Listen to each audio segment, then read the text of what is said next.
The McDonald's on Pine Street always smelled like salt and hot oil after school, a greasy warmth that clung to clothes and hair.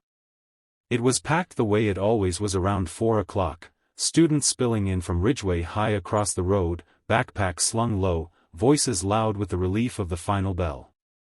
The fryers hissed, a tray slammed somewhere behind the counter, and a pop song played tinny through ceiling speakers that had seen better years. Ava sat alone at a small table near the window. She'd chosen the seat carefully. Back to the wall. Clear view of the door. Enough space to stand if she needed to. Not because she was afraid, but because habits formed early and stayed forever. Her backpack rested upright between her boots, one strap looped around her ankle, not tight, just enough that it wouldn't be snatched without her knowing.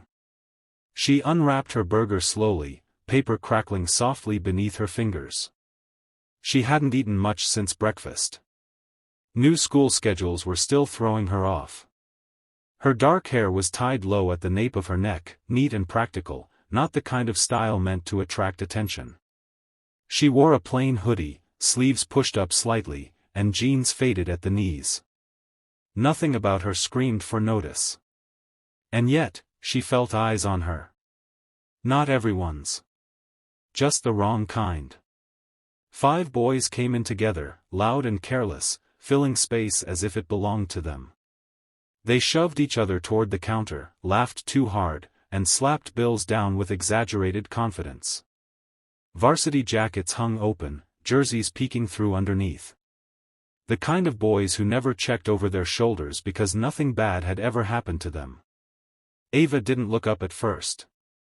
She took a bite of her burger, chewing slowly, senses widening the way they always did when something felt off. Their voices grew closer, laughter angling in her direction. "Bro, I swear, that's her," one said. "The new girl," another replied. "No way." A chair scraped across the tile. "Hey," a voice said, "too close now." Ava lifted her eyes. They'd formed a loose half-circle around her table, blocking the light from the windows. The tallest one leaned forward slightly, hands braced on the tabletop like he owned it. His smile wasn't friendly, it was curious, testing. "You're the new girl from Ridgeway, right?" he said. "Yes," Ava replied. One word. Calm. Neutral. A boy with a buzz cut snorted. "She talks." Another laughed and pulled out his phone, angling it casually, as if he were just checking messages. The red recording dot blinked to life. "Eating alone?" the tallest boy asked. "That's kinda sad." Ava swallowed and set her burger down carefully. "I'm fine." Something about that, about the lack of embarrassment, the steadiness in her voice, seemed to irritate them. "Mind if we sit?" the tall one asked, already dragging a chair closer with his foot. "Yes," she said. He laughed. "She says yes like it matters." The chair bumped her table, rattling her tray. A few fries skidded toward the edge. Ava didn't flinch. She moved her drink slightly inward, a small, deliberate adjustment. A boy with curly hair reached down and picked up one of her fries. "Cold already," he said, and dropped it back onto the tray. Another flicked 2 fries off the table. They hit the floor and scattered. Ava inhaled slowly through her nose. She felt the familiar tightening in her chest, not fear, not anger, but focus. The restaurant noise faded a little, details sharpening instead. The scuffed tile. The squeak of sneakers near the counter. The manager's reflection in the soda machine, glancing over, then away. "Stop," she said.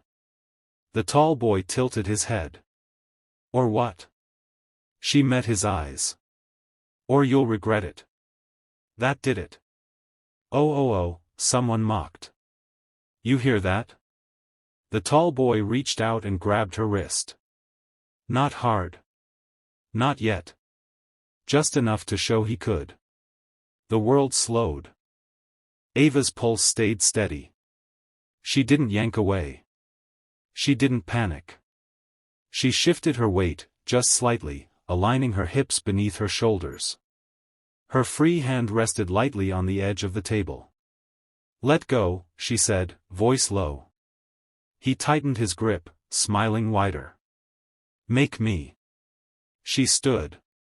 In one smooth motion, Ava rotated her wrist along the weakest angle of his grip, stepping forward instead of back. His fingers slipped off skin and fabric like they'd never been there.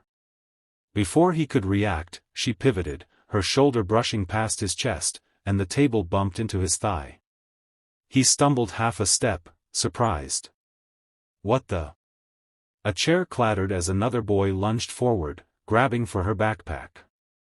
Ava stepped sideways, foot hooking the chair leg just enough that it tipped. The boy swore as he lost his balance, crashing to one knee. The tall boy recovered fast, swinging an arm toward her shoulder. Ava raised her forearm to intercept, not striking, just redirecting, and guided his momentum past her. His elbow smacked the edge of the table instead. Hard enough to hurt. Hard enough to shock. Phones dropped lower. Laughter vanished. "Back up," Ava said. Her voice hadn't risen. That scared them more than yelling would have. One of the boys rushed her from the side, reckless now. Ava stepped in close, checked his shoulder with her elbow, precise and controlled.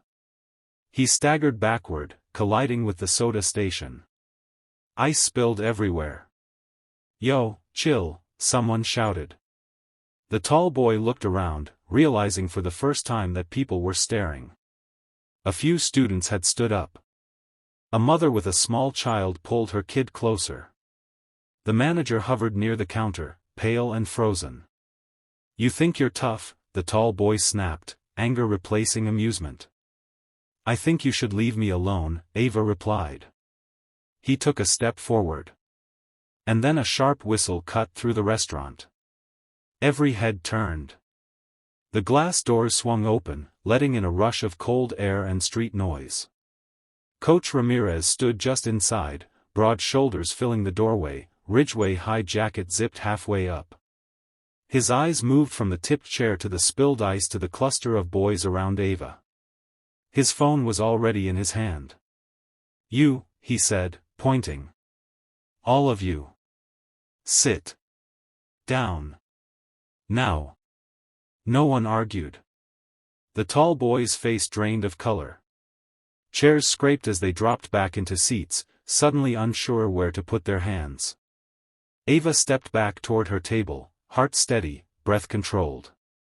Only now did she feel the faint tremor in her fingers, the aftershock of adrenaline. Coach Ramirez looked at her. "You okay?" "Yes," she said. He nodded once, then turned back to the boys, jaw tight. "We're gonna have a long conversation." The McDonald's noise crept back in, hesitant and subdued. Fries sizzled. Someone whispered. Ava picked up her burger, rewrapped it carefully, and sat back down, alone again, just the way she'd wanted from the start.